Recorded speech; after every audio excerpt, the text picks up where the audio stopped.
ಯಾರಾದರೂ ನಿಮ್ಮ ಭೂಮಿ ಅಥವಾ ಮನೆಯನ್ನ 12 ವರ್ಷಗಳ ಕಾಲ ಆಕ್ರಮಿಸಿಕೊಂಡಿದ್ರೆ ಮತ್ತು 12 ವರ್ಷಗಳ ಒಳಗೆ ನೀವು ಯಾವುದೇ ಕಾನೂನು ಕ್ರಮ ಕೈಗೊಳ್ಳದಿದ್ದರೆ ಆ ವ್ಯಕ್ತಿಯು ನಿಮ್ಮ ಆಸ್ತಿಯ ಕಾನೂನುಬದ್ಧ ಮಾಲೀಕರಾಗಬಹುದು. ಪ್ರತಿಕೂಲ ಸ್ವಾಧೀನ ಕಾನೂನಿನ ಪ್ರಕಾರ ನಿಮಗೆ ತಿಳಿಯದೆಯೇ ನೀವು ನಿಮ್ಮ ಆಸ್ತಿಯನ್ನ ಕಳೆದುಕೊಳ್ಳಬಹುದು. ಈ ನಿಯಮವನ್ನ ತಿಳಿದುಕೊಳ್ಳುವ ಮೂಲಕ ಈಗ ಜಾಗರೂಕರಾಗಿರಿ. 12 ವರ್ಷ ಒಂದೇ ಕಡೆ ವಾಸವಿದ್ರೆ ಹಾಗಾದ್ರೆ ಏನಾಗುತ್ತೆ? ಒಬ್ಬ ವ್ಯಕ್ತಿಗೆ ಅವನ ಮನೆ ಕೇವಲ ವಿಶ್ರಾಂತಿ ಪಡೆಯುವ ಸ್ಥಳವಲ್ಲ, ಬದಲಾಗಿ ಸಾವಿರಾರು ನೆನಪುಗಳು, ಹೋರಾಟಗಳು, ಜೀವನದ ಪ್ರೀತಿಗಳು. ಅದಕ್ಕಾಗಿಯೇ ಪ್ರತಿಯೊಬ್ಬರು ತಮ್ಮ ಮನೆ, ತಮ್ಮ ಭೂಮಿ ಸುರಕ್ಷಿತವಾಗಿರಬೇಕೆಂದು ಬಯಸ್ತಾರೆ. ಆದರೆ ನೀವು ಹಲವು ವರ್ಷಗಳಿಂದ ನೋಡ್ತಾ ಇರುವ ಭೂಮಿ ಅಥವಾ ಪೂರ್ವಜರ ಮನೆ ಒಂದು ದಿನ ಕಾಗದದ ಮೇಲೆ ಬೇರೊಬ್ಬರ ಹೆಸರಿಗಾಗಬಹುದು ಅನ್ನೋದು ನೀವು ತಿಳಿದುಕೊಳ್ಳಲೇಬೇಕಾದ ವಿಚಾರ. ಇದಕ್ಕೆ ಕಾರಣ ಭಾರತದ 12 ವರ್ಷಗಳ ಕಾನೂನು. ನಿಮ್ಮ ಆಸ್ತಿ ಬೇರೆಯವರ ಪಾಲಾಗಬಹುದು. ಅದ್ ಹೇಗೆ ಅಂತ ನೋಡ್ತಾ ಹೋಗೋದಾದ್ರೆ, ಯಾರಾದ್ರೂ ನಿಮ್ಮ ಭೂಮಿ ಅಥವಾ ಮನೆಯನ್ನ ಸತತ 12 ವರ್ಷಗಳ ಕಾಲ ಆಕ್ರಮಿಸಿಕೊಂಡಿದ್ರೆ ಅಥವಾ ನೀವು ಅವರ ವಿರುದ್ಧ ಯಾವುದೇ ಕಾನೂನು ಕ್ರಮ ಕೈಗೊಳ್ಳದಿದ್ದರೆ ಆ ವ್ಯಕ್ತಿಯು ನಿಮ್ಮ ಆಸ್ತಿಯ ಕಾನೂನುಬದ್ಧ ಮಾಲೀಕರಾಗಬಹುದು. ಇದನ್ನ ಪ್ರತಿಕೂಲ ಸ್ವಾಧೀನ ಅಂತ ಕರೆಯಲಾಗುತ್ತೆ. ಇದು ಭಾರತದಲ್ಲಿ ಮಿತಿ ಕಾಯ್ದೆ 1963 ಅಡಿಯಲ್ಲಿ ಕಾನೂನುಬದ್ಧವಾಗಿದೆ. ನೀವು ನಿರ್ಲಕ್ಷ್ಯ ವಹಿಸಿದ್ರೆ ಈ ಕಾನೂನು ನಿಮ್ಮ ಆಸ್ತಿಯನ್ನ ಬೇರೆಯವರಿಗೆ ಹಸ್ತಾಂತರಿಸಿ ಬಿಡತ್ತೆ. ಭಾರತದಲ್ಲಿ 1963 ಮಿತಿ ಕಾಯ್ದೆಯ ಪ್ರಕಾರ ಯಾರಾದರೂ ಬೇರೊಬ್ಬರ ವೈಯಕ್ತಿಕ ಆಸ್ತಿಯನ್ನ ಅಂದ್ರೆ ಭೂಮಿ, ಮನೆ, ಅಂಗಡಿಯನ್ನ ನಿರಂತರವಾಗಿ 12 ವರ್ಷಗಳ ಕಾಲ ಆಕ್ರಮಿಸಿಕೊಂಡಿದ್ರೆ ಮತ್ತು ಮೂಲ ಮಾಲೀಕರು ಈ ಅವಧಿಯಲ್ಲಿ ಯಾವುದೇ ಕಾನೂನು ಆಕ್ಷೇಪಣೆ ಅಥವಾ ಕ್ರಮ ಕೈಗೊಳ್ಳದಿದ್ದರೆ ಆಕ್ರಮಿಸಿಕೊಂಡಿರುವ ವ್ಯಕ್ತಿಯು ಆ ಆಸ್ತಿಯ ಕಾನೂನುಬದ್ಧ ಮಾಲೀಕತ್ವವನ್ನ ಪಡೆಯಬಹುದು. ಬ್ರಿಟಿಷ್ ಕಾಲದಿಂದಲೂ ಅಸ್ತಿತ್ವದಲ್ಲಿರೋ ಕಾನೂನಿದು. ಈ ಕಾನೂನು ಬ್ರಿಟಿಷ್ ಕಾಲದಿಂದಲೂ ಅಸ್ತಿತ್ವದಲ್ಲಿದೆ ಮತ್ತು ಹಳೆಯ ಆಸ್ತಿ ವಿವಾದಗಳನ್ನು ಪರಿಹರಿಸಲು ರಚಿಸಲಾಗಿದೆ.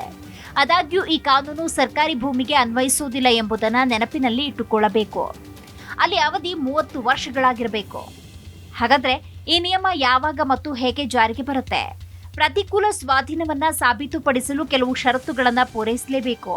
ಸ್ವಾಧೀನ 12 ವರ್ಷಗಳ ಕಾಲ ನಿರಂತರವಾಗಿ ಮತ್ತು ಅಡೆತಡೆ ಇಲ್ಲದೆ ಇರಬೇಕಾಗತ್ತೆ. ಮಾಲೀಕರು ಆಕ್ಷೇಪಿಸಿದ್ರೆ ಅಥವಾ ಮಧ್ಯದಲ್ಲಿ ಮಧ್ಯ ಪ್ರವೇಶಿಸಿದ್ರೆ ಸಮಯದ ಎಣಿಕೆ ನಿಲ್ಲತ್ತೆ. ಸ್ವಾಧೀನ ಮುಕ್ತವಾಗಿರಬೇಕು. ಇದರರ್ಥ ಸುತ್ತಮುತ್ತಲಿನ ಜನರಿಗೆ ಆ ವ್ಯಕ್ತಿ ಅಲ್ಲಿದ್ದಾನೆ ಅನ್ನೋದು ತಿಳಿಯತ್ತೆ. ರಹಸ್ಯ ಸ್ವಾಧೀನ ಮಾನ್ಯವಾಗುವುದಿಲ್ಲ. ಮೂಲ ಮಾಲೀಕರು ಈ 12 ವರ್ಷಗಳಲ್ಲಿ ಯಾವುದೇ ಕಾನೂನು ಕ್ರಮ ಕೈಗೊಂಡಿರಬಾರದು. ಉದಾಹರಣೆಯಾಗಿ ವಿವರಿಸೋದಾದ್ರೆ, ನಿಮ್ಮ ಜಮೀನು ಖಾಲಿ ಬಿದ್ದಿದೆ ಎಂದು ಭಾವಿಸೋಣ.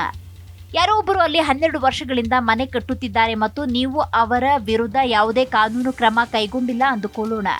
ಆಗ ವ್ಯಕ್ತಿ ಮಾಲೀಕತ್ವವನ್ನ ಪಡೆಯಲು ನ್ಯಾಯಾಲಯಕ್ಕೆ ಹೋಗಬಹುದು. ಹಾಗಾದ್ರೆ ಈ ನಿಯಮ ಬಾಡಿಗೆದಾರರಿಗೂ ಅನ್ವಯಿಸುತ್ತಾ? ಹೌದು, ಬಾಡಿಗೆದಾರನು ಸಹ ಈ ನಿಯಮದ ಲಾಭವನ್ನು ಪಡೆಯಬಹುದು. ಬಾಡಿಗೆ ಒಪ್ಪಂದ ಮುಗಿದ ನಂತರ ಅವನು ಸತತ 12 ವರ್ಷಗಳ ಕಾಲ ಅಲ್ಲಿ ವಾಸಿಸ್ತಾ ಇದ್ರೆ, ಮನೆ ಮಾಲೀಕರು ಯಾವುದೇ ಆಕ್ಷೇಪಣೆಯನ್ನ ವ್ಯಕ್ತಪಡಿಸದೇ ಇದ್ರೆ, ವಿದ್ಯುತ್ ಬಿಲ್ಗಳು, ನೀರಿನ ಬಿಲ್ಗಳು, ಆಸ್ತಿ ತೆರಿಗೆಗಳನ್ನು ತೋರಿಸುವ ಮೂಲಕ ಅವನು ಆಸ್ತಿಯನ್ನ ಮಾಲೀಕರಂತೆ ಬಳಸುತ್ತಿದ್ದೇನೆ ಎಂದು ಸಾಬೀತುಪಡಿಸಬಹುದು. 2004 ಎಂ ಸಿದ್ದಿಕ್ ವರ್ಸಸ್ ಮಹಾಂತ ಸುರೇಶ್ ದಾಸ್ ಪ್ರಕರಣದಲ್ಲಿ ಸುಪ್ರೀಂ ಕೋರ್ಟ್ ಬಾಡಿಗೆದಾರನು ತನ್ನ ಸ್ವಾಧೀನವು ಪ್ರತಿಕೂಲವಾಗಿದೆ, ಅಂದರೆ ಮಾಲೀಕರ ಇಚ್ಛೆಗೆ ವಿರುದ್ಧವಾಗಿದೆ ಎಂದು ಸಾಬೀತುಪಡಿಸಬೇಕು ಅಂತ ಹೇಳಿದೆ. ಹಾಗಾದ್ರೆ ಸುಪ್ರೀಂ ಕೋರ್ಟ್ ಏನ್ ಹೇಳುತ್ತೆ ಅನ್ನೋದು ಬಹಳ ಮುಖ್ಯ. 2007 ಪಿಟಿ ಮುನಿಚಿಕ್ಕಣ್ಣ ರೆಡ್ಡಿ ವರ್ಸಸ್ ರೇವಮ್ಮ ಪ್ರಕರಣದಲ್ಲಿ ಸುಪ್ರೀಂ ಕೋರ್ಟ್ ಯಾರಾದರೂ 12 ವರ್ಷಗಳ ಕಾಲ ಶಾಂತಿಯುತವಾಗಿ ಮತ್ತು ಬಹಿರಂಗವಾಗಿ ಆಸ್ತಿಯನ್ನು ಆಕ್ರಮಿಸಿಕೊಂಡ್ರೆ ಅವರು ಮಾಲೀಕತ್ವವನ್ನು ಪಡೆಯಬಹುದು ಅಂತ ಹೇಳಿದೆ. ಆದಾಗ್ಯೂ ನ್ಯಾಯಾಲಯವು ಆಕ್ರಮಣವು ನಿಜವಾಗಿಯೂ ಪ್ರತಿಕೂಲ ಸ್ವಾಧೀನವಾಗಿದೆಯೇ ಅಥವಾ ಇಲ್ಲವೇ ಎಂಬುದನ್ನು ಬಹಳ ಕಟ್ಟುನಿಟ್ಟಾಗಿ ಪರಿಶೀಲಿಸುತ್ತೆ. ಆದಾಗ್ಯೂ ಈ ಕಾನೂನು ಸರ್ಕಾರಿ ಭೂಮಿಗೆ ಅನ್ವಯಿಸುವುದಿಲ್ಲ. ಸರ್ಕಾರ ಬಯಸಿದ್ರೆ ಯಾವುದೇ ಸಮಯದಲ್ಲಿ ಸ್ವಾಧೀನವನ್ನ ಅಮಾನತು ಮಾಡಬಹುದು. ನೀವು ನಿಮ್ಮನ್ನ ಹಾಗಾದ್ರೆ ಈ ಕಾನೂನಿನಿಂದ ಹೇಗೆ ರಕ್ಷಿಸಿಕೊಳ್ಳಬಹುದು? ಈ ಕಾನೂನು ಎಲ್ಲ ಭೂಮಿ ಅಥವಾ ಮನೆ ಮಾಲೀಕರಿಗೆ ಎಚ್ಚರಿಕೆಯ ಸಂಕೇತ. ಕೆಲವು ನಿಯಮಗಳನ್ನು ಅನುಸರಿಸುವ ಮೂಲಕ ಅಪಾಯವನ್ನ ಕಡಿಮೆ ಮಾಡಲು ಸಾಧ್ಯವಿದೆ. 11 ತಿಂಗಳ ಬಾಡಿಗೆ ಒಪ್ಪಂದ ಕೂಡ ಒಂದು. ಯಾವಾಗಲೂ ನೋಂದಾಯಿತ 11 ತಿಂಗಳ ಬಾಡಿಗೆ ಒಪ್ಪಂದವನ್ನ ಹೊಂದಿರಿ ಮತ್ತು ಅದನ್ನ ನಿಯಮಿತವಾಗಿ ನವೀಕರಿಸಿ. ನಿಯಮಿತ ಮೇಲ್ವಿಚಾರಣೆ ಮಾಡುವುದು ಅತಿ ಮುಖ್ಯ. ಖಾಲಿ ಭೂಮಿಗೆ ನಿಯಮಿತವಾಗಿ ಭೇಟಿ ನೀಡಿ ಅದನ್ನು ಪರಿಶೀಲಿಸಿ. ಅಗತ್ಯ ಬಿದ್ದರೆ ಗಡಿಗಳು ಅಥವಾ ಫಲಕಗಳನ್ನು ಹಾಕಿ. ಇನ್ನು ಆಕ್ರಮಣ ಇದ್ರೆ 12 ವರ್ಷಗಳ ಒಳಗೆ ನ್ಯಾಯಾಲಯಕ್ಕೆ ಹೋಗಿ ಕಾನೂನು ಸೂಚನೆ ಕಳುಹಿಸಿದರೆ ಸಾಕು. ಇನ್ನು ಭೂ ನೋಂದಣಿ, ಹಳೆಯ ತೆರಿಗೆ ರಶೀದಿಗಳು, ಹೀಗೆ ಎಲ್ಲವನ್ನ ಸರಿಯಾಗಿ ಮತ್ತು ಸಿದ್ಧವಾಗಿದೆ. ಈ ಕಾನೂನು ಏಕೆ ವಿವಾದಾತ್ಮಕವಾಗಿದೆ ಅಂತ ನಾವು ನೋಡ್ತಾ ಹೋಗೋದಾದ್ರೆ, ಒಂದೆಡೆ ಈ ಕಾನೂನು ಹಳೆಯ ಆಸ್ತಿ ವಿವಾದಗಳನ್ನು ಪರಿಹರಿಸಲು ಸಹಾಯ ಮಾಡುತ್ತೆ.